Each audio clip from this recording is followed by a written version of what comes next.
Details একাডেমির পক্ষ থেকে তোমাদের সবাইকে স্বাগত জানাই।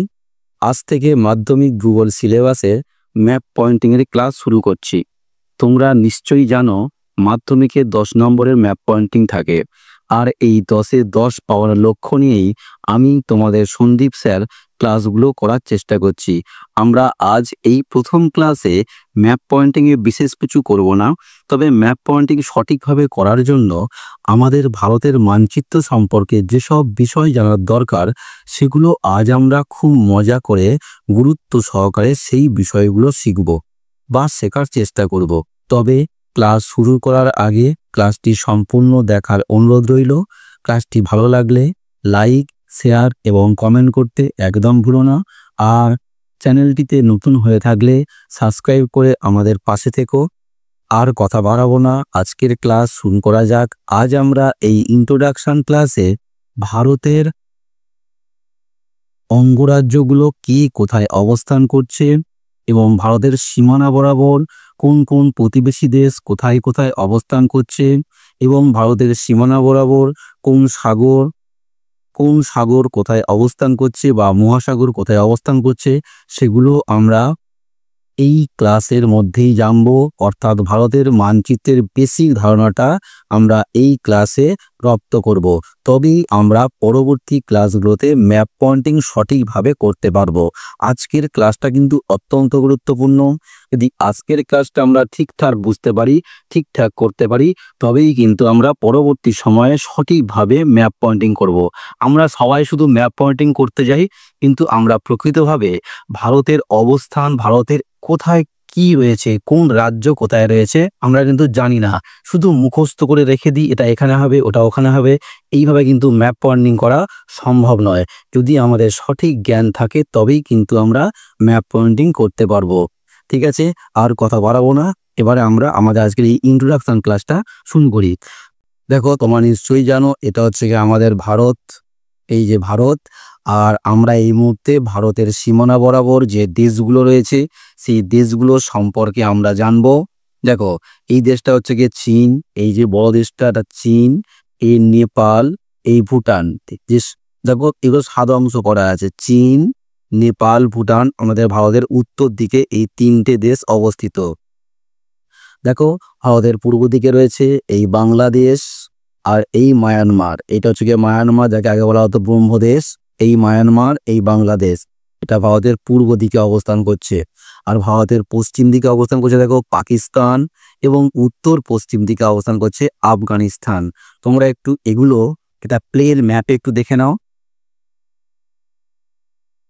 এই দেখো, প্লেন ম্যাপে, যে ম্যাপে তোমাদের পরীক্ষা হলে দেওয়া হবে, সেই প্লেন ম্যাপে দেখো এই হলো চীন, এই হলো নেপাল, এই হলো ভুটান। মানে চীন বলতে গেলে এই সমস্ত অংশটাই কিন্তু চীন। তারপর দেখো এই নেপাল, এই ভুটান ভাগ করাই থাকে। এবং দেখো এটা বাংলাদেশ, আর এই হচ্ছে গিয়ে মায়ানমার। আর আমাদের পশ্চিমে দেখো এই হলো পাকিস্তান, আর এটা হলো আফগানিস্তান। আমাদের ভারতের পশ্চিমে আছে পাকিস্তান, আর উত্তর পশ্চিমে আছে আফগানিস্তান। এবারে দেখো আমাদের ভারতের দক্ষিণ দিকে অবস্থান করছে এই দেখো শ্রীলঙ্কা। এটা হচ্ছে গিয়ে ভারতের দক্ষিণে অবস্থান করছে এই একটা দেশ, ছোট্ট দ্বীপ দেশ। আমাদের ভারতের একেবারে দক্ষিণে অবস্থান করছে শ্রীলঙ্কা। আর দেখো এই যে ছোট ছোট দ্বীপ দেখা পাচ্ছ, ছোট ছোট দ্বীপ দেখা পাচ্ছ, এইগুলো হচ্ছে কি লাক্ষাদ্বীপ পুঞ্জ। এগুলো কি না লাক্ষাদ্বীপ পুঞ্জ ভারতের অন্তর্গত, কিন্তু এইগুলো লাক্ষাদ্বীপ পুঞ্জ, যেটা কিনা আরব সাগরে অবস্থিত। তোমাদের বলাই হয়নি, তোমরা ভালো করে দেখো। এই হচ্ছে কি আরব সাগর আমাদের ভারতের পশ্চিম দিকে অবস্থান করছে, বা দক্ষিণ পশ্চিম দিকে অবস্থান করছে আরব সাগর। এটা হচ্ছে কি আরব সাগর। আর ভারতের পূর্ব দিকে বা দক্ষিণ পূর্ব দিকে আমরা বলতে পারি এই দেখো এটা হচ্ছে কি বঙ্গোপসাগর। আর এই আরব সাগরের মধ্যে অবস্থান করছে লাক্ষাদ্বীপপুঞ্জ বা লক্ষদ্বীপপুঞ্জ অনেকে বলে। আর বঙ্গোপসাগরের মধ্যে দেখো অবস্থান করছে এই যে আন্দামান ও নিকোবর দ্বীপপুঞ্জ। দেখো এই যে এই দেখা পাচ্ছি আমরা, এই যে ছোট ছোট দ্বীপ দেখা পাচ্ছি, এইগুলো হচ্ছে গিয়ে আন্দামান এবং নিকোবর দ্বীপপুঞ্জ। তোমাদের আগে এই বেসিক কনসেপ্টগুলো ক্লিয়ার করতে হবে, তবে তোমরা কিন্তু ম্যাপ পয়েন্টিং সঠিকভাবে করতে পারবে। এই হলো আন্দামান এবং নিকোবর দ্বীপপুঞ্জ। আর ভারতের আরো দক্ষিণে ম্যাপে তো দেওয়া নেই, এই জায়গাটায় রয়েছে ভারত মহাসাগর। আর ভারত মহাসাগরেরই এই অংশগুলো হচ্ছে কি, একটা বঙ্গোপসাগর আছে আর এই আছে আরব সাগর। তোমরা একবার প্লেন ম্যাপে দেখে নাও, তাহলে এইগুলো হচ্ছে কি আমাদের আন্দামান এবং নিকোবর দ্বীপপুঞ্জ। আর এইটা হচ্ছে কি তোমাদের, এইগুলো হচ্ছে কি লাক্ষাদ্বীপপুঞ্জ। আর এই হলো বঙ্গোপসাগর, আর এই হলো আরব সাগর। আচ্ছা, এতক্ষণ পর্যন্ত আমরা ভারতের চতুর্সীমানার মধ্যে কোন সাগর, কোথায় কোথায় কোন সাগর রয়েছে এবং ভারতের সীমানা বরাবর কোন কোন দেশ রয়েছে সেগুলো সম্পর্কে জানলাম। এবারে আমরা জানবো, যেটা আমাদের মূল বিষয়, ভারতের বর্তমানে যে 28টা রাজ্য আছে। তোমাদের এখানে জানিয়ে রাখি, 2019 সালের 31শে অক্টোবরের আগে পর্যন্ত ভারতের রাজ্য ছিল 29টা, কিন্তু 2019 সালের 31শে অক্টোবর জম্মু কাশ্মীর, এই জম্মু কাশ্মীরটা রাজ্য থেকে বাদ দেওয়া হয়েছে এবং জম্মু কাশ্মীর রাজ্যটাকে ভেঙে দুটো কেন্দ্রশাসিত অঞ্চলে ভাগ করে দেওয়া হয়েছে। যার ফলে বর্তমানে, মানে 2019 সালের 31শে অক্টোবরের পর থেকে ভারতে বর্তমানে 28টা অঙ্গরাজ্য রয়েছে বা রাজ্য রয়েছে এবং 9টা কেন্দ্রশাসিত অঞ্চল রয়েছে। সেগুলোর নাম আমি কিন্তু আর এখন বললাম না, তোমরা নিশ্চয়ই কম বেশি জানো। যদি আমি তার মধ্যে রাজ্যগুলো বলবো, একটা করে দেখাবো। তোমরা প্রথমেই একদম ওপরে দেখো, এই দেখো, আমার পেন্সিলটাকে ভালো করে লক্ষ্য করো, পেন্সিলটাকে ভালো করে লক্ষ্য করো। এই যে বড় একটা রাজ্য ছিল, এই রাজ্যটার নাম ছিল জম্মু কাশ্মীর। এটা বর্তমানে দুভাগে ভাগ করে দেওয়া হয়েছে। এইখান থেকে এইটুকু অংশ একটা কেন্দ্রশাসিত অঞ্চল করা হয়েছে, এটার নাম দেওয়া হয়েছে জম্মু এবং কাশ্মীর। আর বাকি বৃহৎ অঞ্চলটাকে আমরা করেছি লাদাখ। তাহলে বর্তমানে এই জম্মু ও কাশ্মীর এবং লাদাখ, এই দুটো কিন্তু রাজ্য নয়, কেন্দ্রশাসিত অঞ্চল। দেখো, তোমরা এটা কেন জানবে? ধরো তোমাদের পরীক্ষায় প্রশ্ন আসলো উলার হ্রদ, এই উলার হ্রদটা আমাকে পয়েন্টিং করতে হবে। তাহলে উলার হ্রদটা কোথায় অবস্থান করছে? না, আমরা জানি উলার হ্রদটা জম্মু কাশ্মীরে অবস্থান করছে। নিশ্চয়ই আমি এখানে পয়েন্টিং করব না, আমি জানি যে জম্মু কাশ্মীরটা ঠিক এই জায়গাতে অবস্থান করছে। তাহলে এখানে কাছাকাছি জায়গায় চলে আসবে। মানে মেন প্রাথমিক বেসিক নলেজটা এইভাবেই তৈরি করতে হবে। তাহলে আমরা জানলাম এই হচ্ছে কি জম্মু কাশ্মীর কেন্দ্রশাসিত অঞ্চল, আর এই হচ্ছে কি লাদাখ কেন্দ্রশাসিত অঞ্চল। তাহলে এই দুটো কিন্তু আমাদের বর্তমানে রাজ্য নয়। এরপরে দেখো এই যে অংশটা দেখা পাচ্ছ, লেখায় রয়েছে, এই যে অংশ দেখা পাচ্ছ, এই রাজ্যটা হচ্ছে কি হিমাচল প্রদেশ। তারপরে দেখো, তার ঠিক দেখো দক্ষিণ পশ্চিমে কি আছে দেখো, পাঞ্জাব। এটা হচ্ছে কি আমাদের পাঞ্জাব রাজ্য। আমি একদম ধীরে ধীরে বোঝাচ্ছি, এগুলো তোমরা কিন্তু খুব ভালো করে একটা প্লেন ম্যাপ নেবে, নিয়ে নিজে নিজে এরকম ভাবে ভাগ করে কোনটা কোন রাজ্য সেটা আগে নিজে বুঝতে হবে যে কোথায় কোন রাজ্যটা অবস্থান করছে। এই হলো পাঞ্জাব। আর দেখো, পাঞ্জাবের ঠিক নিচে এই জায়গাটা হচ্ছে কি হরিয়ানা, এটা কি হরিয়ানা। আর দেখো, এইটা হচ্ছে কি উত্তরাখণ্ড, এই হচ্ছে কি উত্তরাখণ্ড। তাহলে এটা উত্তরাখণ্ড, এটা হিমাচল প্রদেশ, এটা হচ্ছে কি পাঞ্জাব, এটা হচ্ছে কি হরিয়ানা।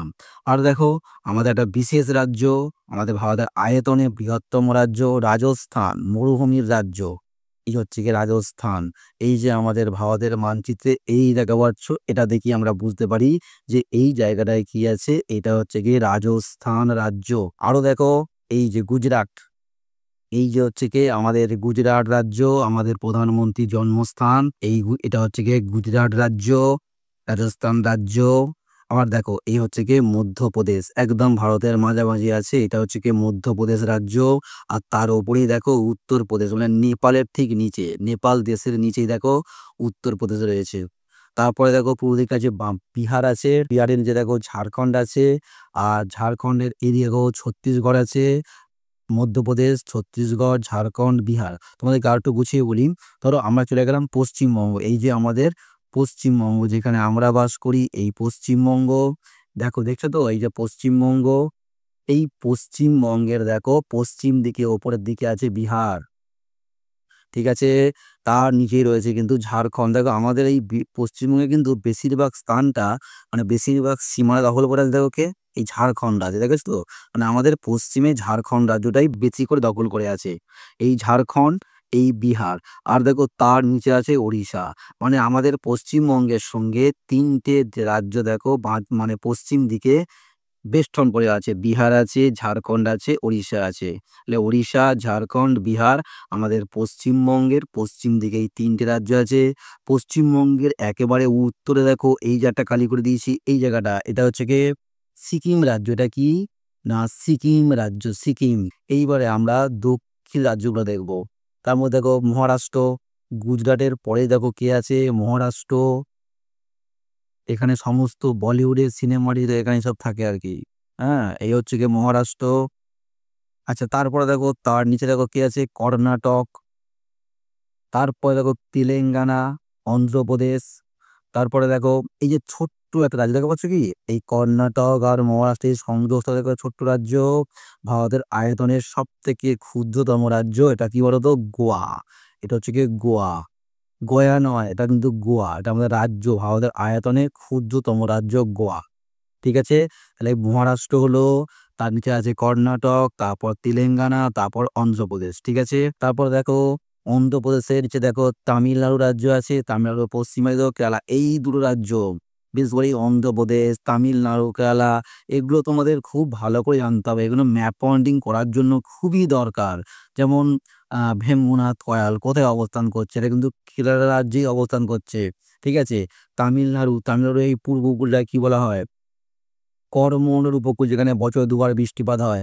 অর্থাৎ এই তামিলনাড়ু রাজ্য, কেরালা রাজ্য, এগুলো আমাদের কাছে জানা খুবই দরকার। ভারতবর্ষের মধ্যে কোথায় অবস্থান করছে সবই জানা দরকার, তবুও আমাদের ম্যাপ পয়েন্টিং যেন খুবই দরকার এই মুহূর্তে। এবার দেখো আমাদের ভারতের উত্তর পূর্ব দিকে যে 7 সিস্টার বলা হয়, 7 বোন, এই 7 সিস্টার উত্তর পূর্ব অঞ্চলের পাহাড়ি অঞ্চল, এই যে 7টা রাজ্য আছে এইগুলো আমরা এখন জানবো। দেখো তাহলে এই আমাদের পশ্চিমবঙ্গ, পশ্চিমবঙ্গের পরে দেখো 7 সিস্টার শুরু হচ্ছে, এইটা হচ্ছে দেখো আসাম। ঠিক আছে, আসামের ওপরে দেখো আছে অরুণাচল প্রদেশ। এই হচ্ছে কি অরুণাচল প্রদেশ, অরুণাচল প্রদেশ, এটা হলো কি আসাম। তারপর দেখো এই যে নাগাল্যান্ড, এই যে এইটুকু অংশ হচ্ছে কি নাগাল্যান্ড, এখানে সবই কিন্তু আদিবাসী সম্প্রদায়ের মানুষ বাস করেন। তার নিচে দেখো মণিপুর, ভেরি ভেরি ইম্পর্টেন্ট এই মণিপুর রাজ্যটা। এখানে আছে লোকটাক হ্রদ, এই মণিপুর রাজ্যে আমরা পয়েন্টিং করবো নেক্সট ক্লাসে। এই মণিপুর, মণিপুর রাজ্য। তার নিচে দেখো মিজোরাম রাজ্য, এটা হচ্ছে গিয়ে মিজোরাম, এই টোকা হচ্ছে গিয়ে মিজোরাম রাজ্য। আর দেখো এই যে একটা দেখতে পাচ্ছ এই রাজ্যটা, এই টোকা রাজ্য, এই রাজ্যটা হচ্ছে গিয়ে ত্রিপুরা রাজ্য। তারপর দেখো এই যে এইটা ওই এই রাজ্যটা হচ্ছে গিয়ে মেঘালয় রাজ্য। 7 সিস্টার কোনগুলো হচ্ছে? মেঘালয়, অসম, অরুণাচল প্রদেশ, নাগাল্যান্ড, মণিপুর, মিজোরাম, ত্রিপুরা। এগুলো সম্পর্কে কিন্তু আমাদের খুব ভালো জ্ঞান থাকতে হবে, তবেই আমরা ঠিকঠাক মতো ম্যাপ পয়েন্টিং করতে পারবো। তাহলে আজকের আমরা এই ক্লাসের মধ্যে মোটামুটি জানলাম ভারতের রাজ্যগুলো কে কোথায় অবস্থান করছে, আর তার সঙ্গে ভারতের সীমানা বরাবর কোথায় কোন দেশ রয়েছে, কোন সাগর কোথায় অবস্থান করছে, এইগুলো সম্পর্কে আমরা জানলাম। আর আজকের এখান থেকে একটা ম্যাপ পয়েন্টিং তোমাদের দেওয়া হয়েছে, পরীক্ষায় আসলেও আসতে পারে, সেটা হচ্ছে পক প্রণালী। দেখো এই ভারত, আমাদের ভারতের মূল ভূখণ্ড, আর এই শ্রীলঙ্কা, এই শ্রীলঙ্কা আর এই ভারতের মধ্যে যে সীমারেখা, যে জলভাগ পৃথক করেছে, যে জলভাগ, সংকীর্ণ জলভাগ দুটো স্থলভাগকে, অর্থাৎ শ্রীলঙ্কা আর আমাদের এই ভারতকে পৃথক করেছে, সেটাকেই বলা হচ্ছে পক প্রণালী। তোমাদের পরীক্ষা যদি পক প্রণালী পড়ে তাহলে তোমরা কিভাবে পয়েন্টিং করবে আমি দেখিয়ে দিচ্ছি। এই দেখো এই শ্রীলঙ্কা আর এই ভারত, এই হচ্ছে গিয়ে পক প্রণালী। তুমি এরকম ভাবে দাব টেনে দেবে, দিয়ে লিখে দেবে পক প্রণালী। কি লিখে দেবে? পক প্রণালী। আমরা পরে তো ম্যাপ পয়েন্টিং করবো, তখন তোমরা অবশ্যই দেখবে। আজকের ক্লাসটা আমি এখানেই শেষ করলাম, ইন্ট্রোডাকশনের ক্লাস। এইগুলো তোমার জানা দরকার ছিল বলে আমি একবার জানিয়ে দিলাম। আমরা এর পরের ক্লাসে ম্যাপ পয়েন্টিং এর ক্লাস নিয়ে আসব, সেখানে আমরা বিভিন্ন বিষয়গুলোকে নিয়ে ম্যাপ পয়েন্টিং করব, আমাদের পরীক্ষায় আসার উপযোগী, এবং একটা সিস্টেমেটিক টপিক ভাগ করে করে আমরা ম্যাপ পয়েন্টিং করব। 10-12টা টোটাল ক্লাস হবে, তার মধ্যেই তোমাদের ম্যাপ পয়েন্টিং এর ক্লাস কমপ্লিট হয়ে যাবে। তোমরা এই কটা ক্লাস করতে পারলে তোমরা মাধ্যমিকে 10-এ 10 ম্যাপ পয়েন্টিং এ পাবে এবং নির্ভরযোগ্যভাবে তোমরা ক্লাসগুলো করতে পারো।